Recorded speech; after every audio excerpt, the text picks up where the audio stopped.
22 heures, équipés de seaux, de colle et de balais, Mathias et les bénévoles de la CIMAD arpentent les rues de Pointe-à-Pitre. Les Guadeloupéens découvriront dès le lendemain matin le message de la CIMAD. C'est ce dont on parlait, est-ce qu'on met sur eux ou pas? Donc là, on est en train de coller des affiches pour notre campagne migrants, migrantes, humains avant tout. Le but, c'est de sensibiliser dans l'espace public au fait que les personnes migrantes, ici comme ailleurs, elles participent à la vie de la société, à l'économie de la Guadeloupe comme tout un chacun et qu'elles ont autant leur place que les autres. Changer l'image des migrants, rappeler qu'ils sont intégrés à la société guadeloupéenne, c'est le message de sensibilisation de la CIMAD en Guadeloupe. Selon l'organisation, la plupart des migrants viennent des îles voisines, comme la Dominique, située à 100 km de la Guadeloupe, ou encore Haïti, à plus de 1200 km. Aujourd'hui, il nous semble que la Guadeloupe, comme d'autres sociétés, c'est aussi une société qui a été construite par des migrations récentes, dans les dernières décennies. Mais pour autant, c'est vrai qu'on questionne peu et qu'on parle peu de comment peuvent vivre parfois des gens qui vivent parmi nous mais qui n'ont pas de papier. Il y a beaucoup d'injustices, beaucoup de discrimination, beaucoup de situations difficiles qui sont un peu mis sous le tapis. Et c'est vrai que nous, on essaye de lancer le débat public. C'est que chacun, par son parcours migratoire, a droit à se construire une vie digne. Défendre la dignité et les droits des personnes réfugiées et migrantes, quelles que soient leurs origines ou leurs convictions, est inscrit dans l'ADN même de la CIMAD. Et cela depuis sa création en 1939 au sein des Jeunesses protestantes. L'une des premières missions de la CIMAD était de s'occuper des évacués d'Alsace-Lorraine fuyant l'avancée nazie durant la Seconde Guerre mondiale. Le but de la CIMAD est aussi de faire changer les politiques migratoires. Comme lors de cette marche pour l'égalité en 1983, partant de Marseille jusqu'à Paris. C'est ce genre d'action qui a permis de renforcer le positionnement politique de l'association et de faire bouger les choses pour une meilleure prise en charge des personnes réfugiées en France. La CIMAD possède une antenne en Guadeloupe depuis 2014 avec une vingtaine de bénévoles qui ne cessent de multiplier les actions en faveur des migrants. Ce rôle d'alerte sur la situation des personnes migrantes en Guadeloupe, il va prendre plusieurs formes. Parfois, c'est par le biais de la protestation. On organise aussi des conférences de presse, notamment tous les ans, qui accompagnent la sortie d'un rapport sur ce qui se passe au centre de rétention administrative. L'alerte se fait aussi au travers de l'art. La CIMAD aime travailler avec des artistes locaux pour faire passer les messages.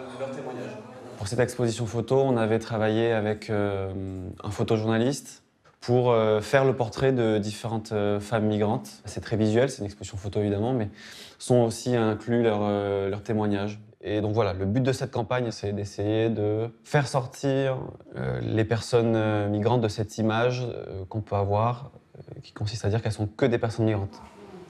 Bonjour, je vous attendais. Venez. Marie-Kelly est bénévole depuis 2 ans au sein de la CIMAD. Elle accueille une maman très inquiète. Cette Haïtienne vit en Guadeloupe depuis presque 15 ans et pourtant sa situation n'est toujours pas régularisée. Elle vient alerter Marie-Kelly sur ses difficultés.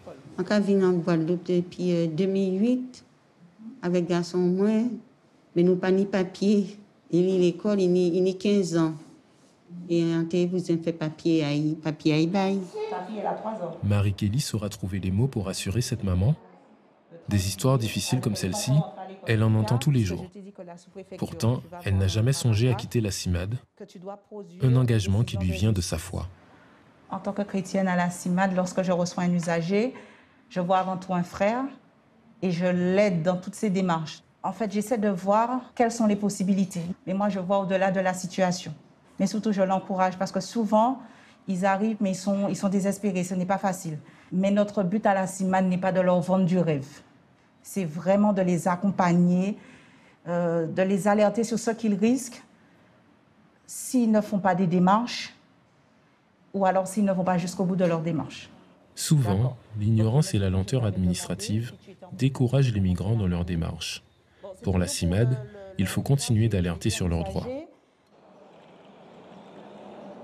Aujourd'hui, à la salle municipale de Capesterre, se tient une réunion d'information où les migrants pourront trouver des réponses à leurs questions. de faire les démarches dans les 45 jours qui t'a donné pour que tu puisses quitter le pays. Si vous avez déjà une démarche, mais à ce moment-là, le passeport, comment on peut faire ces démarches-là, ça, s'ils ont gardé les passeports. Quand vous êtes dans la rue, mais dès que vous êtes déjà arrêté, qu'est-ce qui vous a permis? Maintenant, c'est réfléchir comment organiser pour sortir de là. Les dangers auxquels ces personnes sont confrontées, c'est principalement des dangers qui découlent du fait qu'elles peuvent ne pas avoir de titre de séjour ou ne plus en avoir.